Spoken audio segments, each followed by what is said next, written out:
소더는 제주 교육도시 AI 교육도시를 상정해서 시민 10만 명 각각에게 식사를 하루 세끼 식사를 배급하는 시스템을 구성하려고 하는 거예요. 이렇게 하는 이유는 크게 두 가지입니다. 그러니까 첫 번째, 일본 복지 차원에서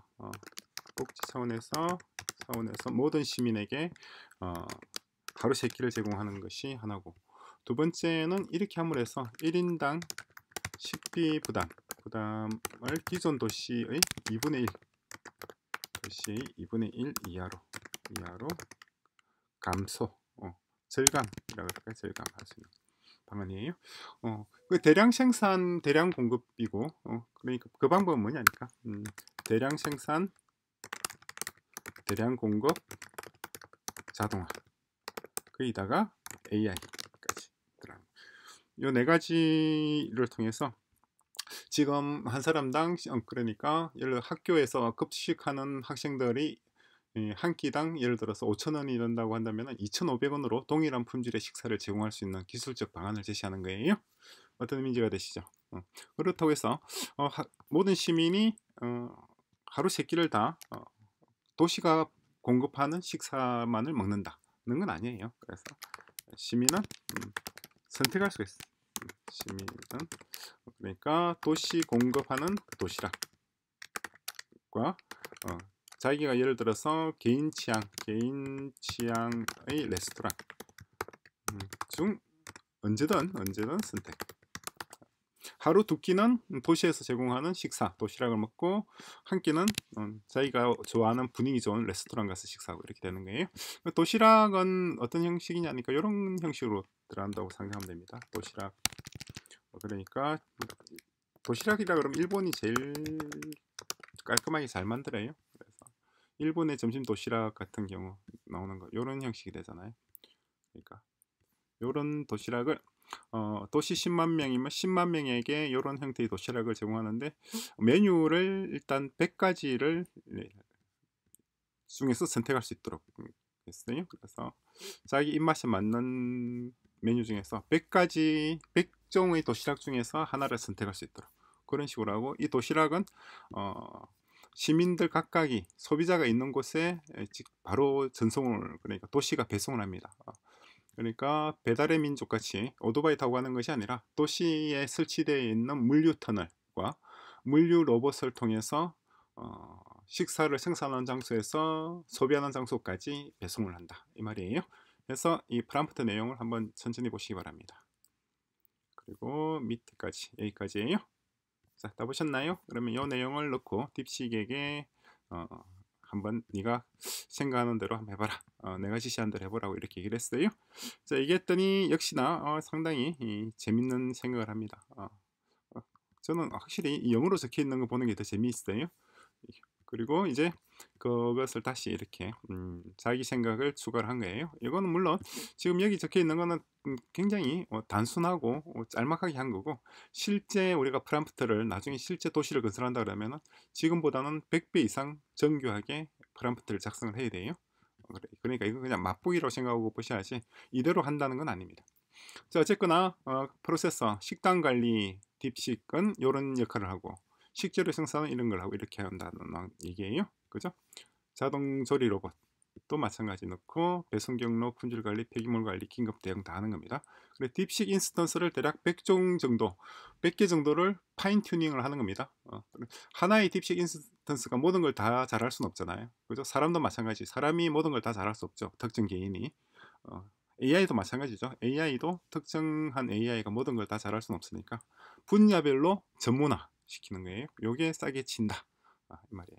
그래서 핵심 시설은 이런 것이 필요할 것이고, 그죠? 물류 터널 도시 내에 500개, 그 자율주행 로봇은 2,000대 정도가 필요하지 않느냐 하는 건데, 그 자율주행 로봇은 이런 걸 말하는 겁니다. 그러니까 뭐 로봇 딜리버리 로봇 볼까요? 지금 중국이 이런 걸 제일 잘하고 있어요. 제일 잘하고 있는데 확실히 빨라요. 이런 겁니다. 자, 이렇게 생긴 게 도시락을 담고 도시락을 10개나 20개씩 담아서 소비자가 원하는 곳으로 전달하는 겁니다. 물론 물류 터널을 이용해서 가요. 그래서 사람 눈에는 보이지가 않겠죠. 그죠?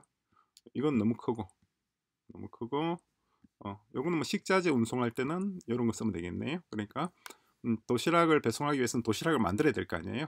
도시락을 만들려면은 식자재가 있어야 되겠죠. 그 식자재를 도시락 생산 장소에 배송할 때는 요 정도 크기의 물류 로봇이 필요하겠지만은 도시락을 배송하는 거는 조그만한 거 요런 거 정도면 되지 않을까 싶습니다. 그죠? 자, 그렇게 해서 진행하는 거고, 그리고 조리 로봇, 다관절 로봇 8입니다. 쿠킹 로봇은 이런 걸 얘기하는 거예요. 그러니까 이것도 마찬가지. 어쩌다 보니까 중국이 다 제일 잘하고 있어요. 실제 AI 기술을 응용하는 거는 중국을 따라올 데가 없습니다. 정말 인구가 많다 보니까 별의별 걸 다 하고 있는데, 다관절 로봇은 요거죠. 요게 다관절 로봇을 통해서 사람이 해야 될 건 사람이 해야 되지만은 사람이 하지 않아도 될 단순한 반복 작업은 이런 다관절 로봇을 쓰는 것이 훨씬 낫죠. 그리고 실제 주방에서 일하는 것 중에서 사람이 굳이 하지 않아도 되는 단순한 작업이 90% 이상입니다. 따라서 업무의 90% 이상은 로봇으로 처리를 할 수가 있단 말이죠. 자, 그렇게 하고, 그리고 이제 인력 구성은 감독관 이렇게, 현장 작업자 이렇게 하고, 영양학자, 물리학자하고, 초기 투자 비용을 이렇게 256억 정도면 다 준비를 할 수 있지 않느냐 이렇게 되어 있어요. 도시 인구 10만의 도시 하나에 어떤 식량을 생산하고 가공하고 보급하는 배급하는 전체 네트워크를 구성하는데 256억이면 굉장히 싸죠. 근데 이렇게 작게 될 리는 없어요. 그러네요. 2조 5,600억입니다. 2조 5,600억. 단위가 억원이네. 만원이 아니고. 그 정도 들죠. 2조 한 3조 정도 들어서 농장도 만들고 하고, 또 중국과 협력 가능한 곳은 베이징의 스마트팜, 그죠? 저장대학의 로봇팔, 그죠? 지금 한창 개발 중인 셰프 3000 이 기술을 이전 받으면 어떻게 했느냐고 얘기를 해요. 셰프 3000 기술이 뭔지 한번 볼까요? 셰프 3000 로봇인데 아마 이렇게 생긴 요 녀석인가 본데 저장대학에서 만든 뭐 굳이 셰프 같이 보이지 않는데 볼까요? 딱히 셰프처럼 보이지가 않네. 저장대학의 셰프 사전 어떤 건지 모르겠습니다. 요건 아닌 것 같아요. 그죠? 아직까지 구글에 만들어져 있지 않은 모양입니다. 정보가 아직 안 나온 모양이에요. 셰프봇 3000 요건가요? 사진을 보죠. 이건 셰프봇이 아니죠. 아닙니다. 자, 데이터가 아쉽게도 그림은 없네요. 그리고 알리바바에서 물류 데이터 실시간 분석 플랫폼 있고, TNC AI, TNC는 천기란 말이에요. 천기, 천기 AI. 그리고 코프코에서 식자재 조달 네트워크, 글로벌 식자재 조달 네트워크, 중국에서 하고 있는, 그리고 국가발전계획위원회, 요거 스마트 도시 인프라 규제 완화, 요거 중국 내 시범 사업 승인 지원. 우리가 지금 이 시스템을 만드는 것은 제주 AI 교육 도시를 건설하려고 하는 것은 전 세계에 앞으로 들어설 AI 신도시의 롤 모델을 한번 건설하려고 하는 거잖아요. 그죠? 그러는데 첫 번째 수출 1차 대상 국가가 중국입니다. 그렇죠? 그러니까 중국하고 처음부터 같이 시작하는 게 맞죠. 그죠? 자, 그렇게 해서 핵심 성과 지표는 이렇게 된다 말이에요. 이거 딥식의 인스턴스의 초정밀 분업화, 이게 관건이죠. 그래서 초정밀 분업화. 100개의 인스턴스를 설치하고 그 각각이 특정한 업무에만 완벽하게 특정한 임무를 수행할 수 있도록 파인 튜닝하는 과정, 그걸 잘 진행해야 되겠죠. 그리고 중국의 농업 로봇 분야 최고 기관과의 기술 협력, 당연히 해야 되겠죠. 그래야지 중국 시장을 우리가 뚫고 나갈 수가 있겠죠. 그리고 중국의 대규모 스마트팜 경험과 로봇 하드웨어 기술, 이것도 기술 이전도 받을 수가 있고 여러 가지입니다. 그래서 일단은 이걸 진행한다는 것은, 이렇게 한다는 것은 중국에서 이미 개발한 모든 지식과 경험을 먼저 흡수를 해야 돼요. 흡수를 하고, 그런 다음에 그 위에다가 우리 프로젝트를 진행하면서 새로운 기술, 새로운 지식을 발굴하고 새로운 경험을 쌓아서 그것을 다시 중국과 기타 러시아나 여타 국가에 다시 수출할 수 있는 그런 형태로 나가는 것이 바람직하겠죠.